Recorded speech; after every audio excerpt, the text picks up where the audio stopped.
So moving along to the property journey, and obviously you've already touched on getting property without money, and to the average person who talks about property, and let's be fair, we've grown up, haven't we, with you save up for a deposit, you buy a property, and then you do it all over again. And I had probably been in property doing rent to rent serviced accommodation when I met Gillie. And just the thought of having ownership of a property was still quite big for me. And I thought, well, I'll go on Gillie's course, which was, all about purchase lease options. And lo and behold, within, I can't remember how long, but let's say 6 months, I had complete control of a property which is now worth 1.7 million. So I literally am one of those people who got control of a property with nothing. I think it was 50p, because it's hilarious. We can't remember, my business partner and I, who paid the pound to make it a legal requirement. So yeah, so many people, Gillie, dream of this kind of property investment, but generally don't take the leap. Generally mindset, but it's all about money, isn't it? They just think, oh, I can't afford it, or they're frightened to. You've already mentioned other people's money, investor finance. Oh, I'm not experienced enough. I can't do this. I can't do that. Talk us through purchase lease options, Gillie, and how people can do that, because it is such an incredibly powerful strategy. Okay, so before we even look at how simple it is, and the fact that it's all inclusive, this is what I love about it. When I did my first deal, I remember people. I was found in a coffee shop in the mountains with a file of facts. Shows my age, but hey. And they walked in and they said, "What are you doing?" And I said, "Oh, I'm just like writing down a few notes and numbers, etc." And they said, "Gillie, you can't afford the door of a car. What are you doing?" And had I listened to perfectly lovely people, had I listened to these people, I would not probably be where I am now. And I remember saying, I always visualize the side of a mountain, okay? And I always say the absolute thought that went through my mind, and I spoke it out, was, I'm going to do it. The question is how. And so it all began with a positive mindset. Believe you me, all the listeners here today, I have had dips in my mindset, of course, over the years. But back then, at the age of 21, I said, I'm going to do it. The question is how. And that side of the mountain, going up there, is that I'm going to do it. When you get to the I'm going to do it, you're at the top. That's the hardest part. You've got to decide you are going to do it. Come hell or high water, you are going to do it.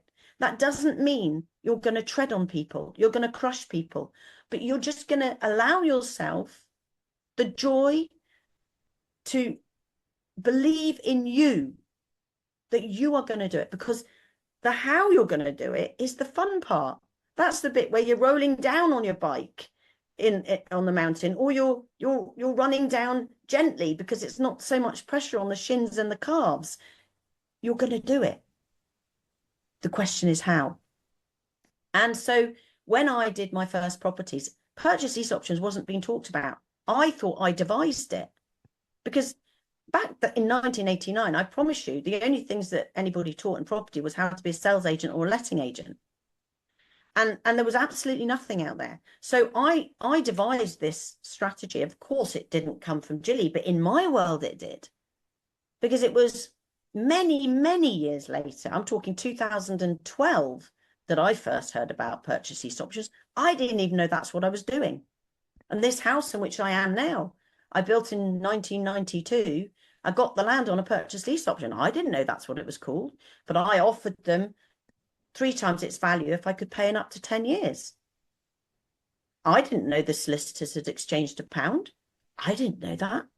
So All I'm saying is, all of you who are listening, clear your head right now, just for the time being. Park the fear, park the I can't, why should I? They said I wouldn't. Park all of that for 1 minute, and just for a split second, let your mind be full of nothing that's negative about you, because that's where you need to begin. You will find the negativity will creep back in, and you need help with that, because it's like anything. Addicts, if they don't get helped once they've come off whatever they're addicted to, they'll go back to it. Our heads are the same, and we're all the same. Where we have weakness, we have to just start to surround ourselves with good people, listen to podcasts like Emma's, which are so powerful because they're about mindset. Start to understand that you are valuable. You are a gift to the world. There's never going to be another you ever. And you have the right to be the best version of yourself that you can. But you've got to decide that. You've got to be able to look in a mirror and, without looking at flesh, decide that you are 10 out of 10 in terms of the person that you are and the person that you are going to be. But for me, I did start with that and that phrase, which I'm going to do it. And so I just worked out how I could approach the vendors with the suggestion. And, you know, these suggestions are the details of all options will never be the same. If you had 3 houses all lined up in a row and they all were identical in terms of looks, but they all had different vendors, your option agreement will very, very likely be different to every single one of them. So an option starts with 3 things. The other thing I want to say before I mention what they are is that I want you to decide, do you want this to be complicating, or do you want it to be simple? People overcomplicate so much in life. And I promise you, in the property world, because generally, without being negative about people, generally they are giving you a bit to try and get you to grab onto a carrot to sell you something, to then grab onto another carrot to sell you something else. I'm not doing that. I just want you all to understand the simplicity of options and that you can start today. Options are the strategy that is called options, gives you the option to purchase something without the obligation to go ahead with the purchase. Okay, pretty amazing, right? The option to, but not the obligation. That is what it means. And when I explain it to you, you'll go, well, it's a bit like a rent to rent. In terms of paying rent to the vendor, there is a similarity. But apart from that, there is no similarity. Okay, so what you want to understand first and foremost is 3 things. One is, you'll go to a house and you'll go, oh, really like this house, can't buy it, got diddly squat, don't own 1 penny in my bank account, how am I going to do it? You need to decide what that house is worth to you and what you would be prepared to pay for it if you did. So let's say it's 400,000. I never offer less than that to start with. That's just me. We're all different, because I want them to listen to me. It's been on the market for a year. They can't sell it. I'm not going to go in and go, hey guys, I'll give you 300,000. A, it's rude. B, it's going to make them either sell it to you without peace and joy, and you will have done them over slightly. But the likelihood is they'll just laugh in your face. So I'll never go in less. So we've got number 1, what would you buy it for if you did? Let's call it 400,000. Number 2, how long is this contract that you don't even understand yet, but bear with me, going to last as a maximum? That word maximum is really key. So let's pretend for now we're going to say 5 years. So we're effectively going to rent it for 5 years. Bear with me. And the third thing is, what we're going to give them every month, if indeed we are going to give them something. Now, those, my friends, are the 3 things of an option. There are other things that might come out of it because they're all different, but those are the 3 we start with. And I'd love to ask you all to raise your hands if you were actually with me right now, to say how many of you realize the simplicity of that. Just take it in, because that is what we are going to negotiate. Now, people might say, well, why would you do an option? Well, there are probably about 40 reasons I could give you that someone would do an option. But you might approach them, you might say, You always ask for permission. So you might say, would it be okay if I explain something to you a little bit outside the box, but it could really work for you? If you're explaining it to an agent, you would say, we'll give you your commission up front. Maybe that's what I do. You don't have to do that. But I want them to bite. I want them to want to listen. I want them to say, yes, please go ahead. And then I would merely explain to them that we would take over their property. Now, let's say, for instance, they're being repossessed. I mean, that's the classic, isn't it? And actually, brilliantly so, it is not the major reason today. It is not why so many people will do this. The main reason people will do this is tired landlords, actually, because they're sick of legislation, regulations, the government changing things, red tape, blah, blah, blah, blah. So you go to them and you say, let's use somebody who's a tired landlord, as they are the majority. And we say, you know, we really love your house. Don't tell them the negatives, first of all. And we'd love to talk to you about acquiring it. We never say the word buy. We say the word acquire. They won't twig to that. So, but it's slightly different. Is it okay if I explain it to you? And generally they'll say yes, especially if they're in a pickle. And so then we say, what we'd like to suggest is that we potentially buy it for the asking price. But in the meantime, we'll take over the property and we'll pay you an agreed sum every month. Obviously, we'll take over all the bills. We'll take over all the maintenance. If the boiler goes, it's our responsibility, etc., etc. Again, these are all things you might decide you wouldn't put in the contract. This is what I do. And then they'll say, yeah, but, you know, what happens if you don't buy it? Well, after the period of 5 years has gone, if we don't buy it and we don't sell it, then you get it back. But you might have been able to sort your problems out by then. And, you know, it might be that you want to keep it. Equally, if it's gone up in value, you'll be able to put it back on the market for a greater sum. But in the meantime, you don't have to do any of the running around. These are the tired landlords, checking everybody's okay, worrying about rents that aren't being paid, tenants that are a nightmare, destroying your property, because we'll give it back to you as you give it to us. And we will still pay you an amount that pleases you. So you can go off to Guatemala or Australia and become friends with turtles. It's entirely up to you.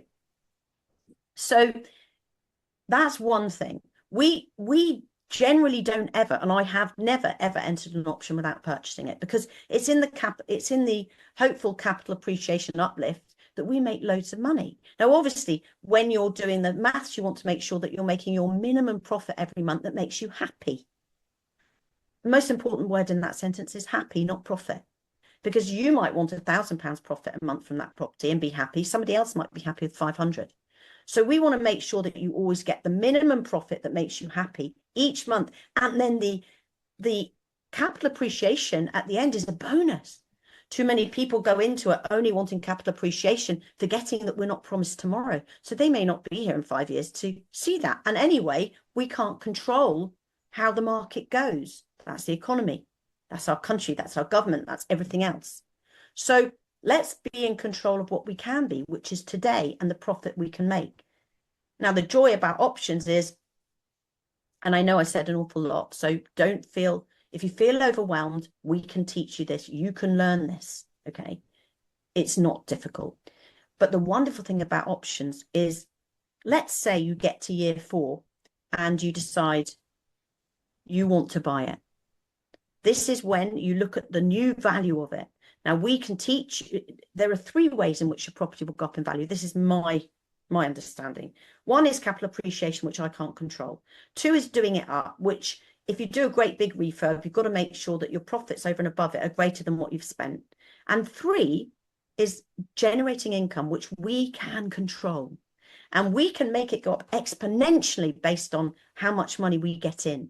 So it might be that you take on an option that's cost £1, but actually you know that you need to spend 20,000 on that property to bring it up to scratch so that you make your £2,000 profit a month for 5 years. Now, as long as you calculate what profit you're going to make in the 5 years, which you generally can do based on rents, minus the money you're putting into it, and you're still happy with the profit if you walk away, It's a deal, right? We always have to assume we're going to walk away because it's the worst case scenario. So that's how we calculate it at the very beginning. You know, blimey, I make £2,000 a month. It's 5 years. That's 120 grand profit minus 20 grand I put in. If I walk away, I'm still going to make £100,000 profit. So there are three things we can do. We can walk away. We can buy it. Sorry, there are four things. We can sell it, or we can ask for an extension on the option. Now, if we want to walk away or ask for an extension on the option, we have to wait until the end of the period that we've originally agreed to. So if it's 5 years, we can't ask for an extension until we just before that 5 years. If we want to walk away, we have to wait till the end of the 5 years because it's a contract. However, if we want to buy it, we can buy it the week after we sign the contract if we want. We'd be a bit daft as a brush because we may as well buy it in the first instance. And the idea is to either do it up, make it worth more value, or generate income and see the value go up so that we don't have to pay for anything when we do buy it, etc., etc. If we want to sell it, and I'll explain this in a minute, we can also do that at any time. Because if we buy it or sell it, we're giving them the money that we've promised them just a bit earlier, as long as they get the money they've been promised. Now, the wonderful thing about selling it is you never bought it, so you don't pay stamp duty. You never owned it, so you don't pay capital gains. And you pay a little bit of income tax for the profit that you make. And I say to people, if you've got an option worth £400,000 and in 5 years' time, because you've exponentially grown its value due to income, and it's now worth 650,000, you can buy that with no deposit because you will get 75% of the new value. Wow. If you want to sell it, you've got to give them 400,000. Well, you are going to take the extra £250,000 profit minus a bit of income tax. So this strategy is so monumentally powerful. But Emma, do you know why I love it so much? Why, Gillie? Because everybody can do it. Can do it. So my ex-prisoners can do it. My friends who've had nothing, that have come from nothing, that believe they can't do anything because they haven't got a university degree or even been to college. Oh, I know that feeling. You know, those people that have struggled and felt like nobody because they've been sat in an office photocopying and people have looked at them like they were nothing. I want them all to understand they're a gift to the world and their dreams can become a reality. And I want to share, did you know that Donald Trump, one of his first big properties was tower blocks that he got on an option? Amazing. I didn't know that. Yeah. Wow. And so it's been going on for a long time for commercial ventures, but now we can do it on land. You can do an option on a horse if you want. You can do an option on a hut, on a forest.